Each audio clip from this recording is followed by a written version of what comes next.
Hi, I'm Scott Petti and welcome to the show. My mother recently sent me a package of 4-leaf clovers. Now, I love clovers and it inspired me to do a scrapbook page using them. Instead of doing a page of just strictly clovers, I decided to do a lucky scrap collage page with lucky images from around the world. The scavenger hunt was a lot of fun. Let me show you what I found.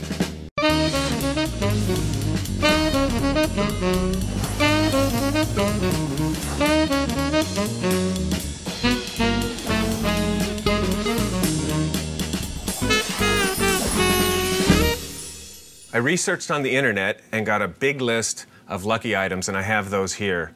I also found a horseshoe, which I'm going to scan and put in the center of my page. That's the horseshoe there, and here are the clovers that my mother sent.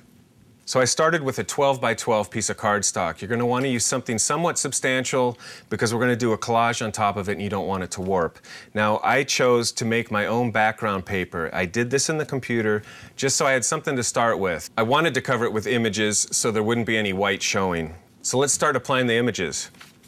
Now, I chose to tear the paper.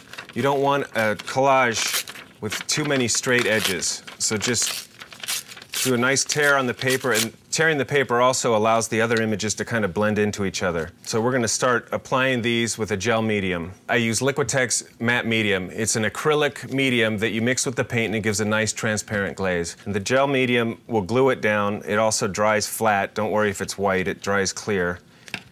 And just start randomly putting them down on the page. Now I'm going to start applying these images kind of all over the page. Don't worry if you cover anything up. The one thing I'm not going to cover up is the centerpiece. I like the juxtaposition of the ladybug and the horseshoe. It's a good focal point, and then everything else around it will be other lucky items that aren't so obvious. Now I'm going to add the rose. You'll notice I did make a nice cut along the edge here because that's going to sit up against the horseshoe, and I do not want to cover that. So a little bit of cutting is okay.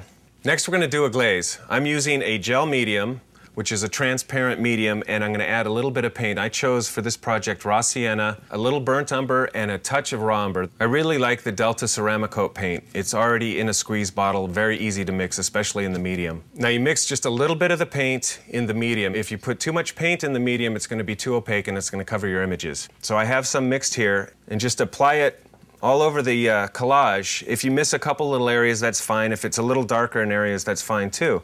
So just keep applying the glaze till you cover the whole page, set it aside, and let it dry.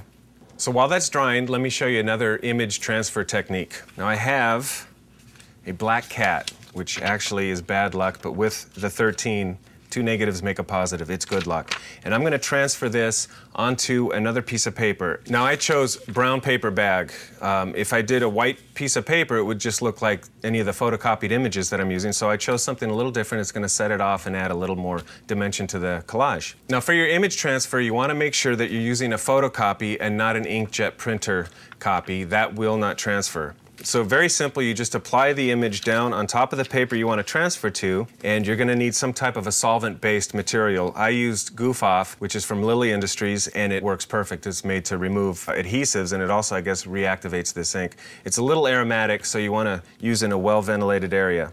Now, as you apply this, don't put too much down or your image is going to run. So just brush that on evenly, and then I use a spoon to burnish it, and while it's still wet, you want to burnish this image. Careful not to move it, or it's also going to smear. And then when you're done, carefully lift it off, and there you have, voila, instant rubber stamp. Now I'm going to set this down and let it dry, and we're going to come back to the other page that I put the glaze on. Now this is dry, you can see that I've added some more elements, the same technique. So I'm going to reglaze over this entire thing again, and you can see that where I glazed before is going to get a little darker, a little more color, and these newer pieces are going to be lighter, and that's what's going to give it the depth, the light and the dark. It's going to make it interesting for the eye. So let's just glaze back over these again with the same mixture. And again, don't worry if you don't cover every part of the page. A little light and dark is good, and as you can see, what we glazed previously is now getting darker. And that's going to give it a nice antique look. Now, while that's drying, I'm going to come over here, and remember the image transfer, I'm going to apply that now. Now I decided I want to leave some of this original color and some of the black cat, but I decided I'm going to just put part of this so that you can see that it's 2 different pieces of paper. And that just is going to go right on top of there. Just line it up. I think that's it. And that'll be a nice look. Now I wanted to add a little color to the page, and I chose the red roses. And with the same type of glaze technique, some matte medium and acrylic paint, just glaze over it and color it in. Now I'm still keeping this glaze rather transparent. It's better probably to kind of sneak up on it and get the exact color you want than trying to get it all in one. You may lose your image. So simply just brush this over. And if you want to get real fancy, you can not paint some of the highlights a couple times and that'll leave it lighter. Next, we're going to add some three-dimensional pieces to the scrap page. This is a tongue depressor, and I thought it was a little light for the page. Everything else is going to be a little darker, so I want to tone it down.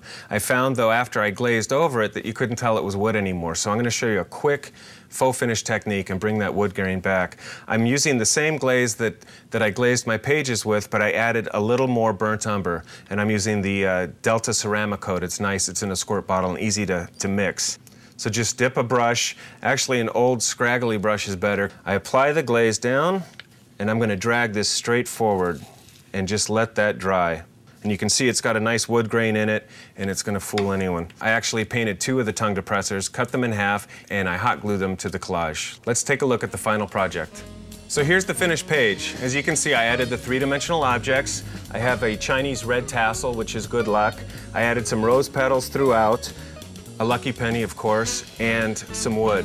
And if you're wondering what the wood was for, knock on wood. And the final touch were the clovers that inspired the whole page. I put them right in the center so you have a good view of them.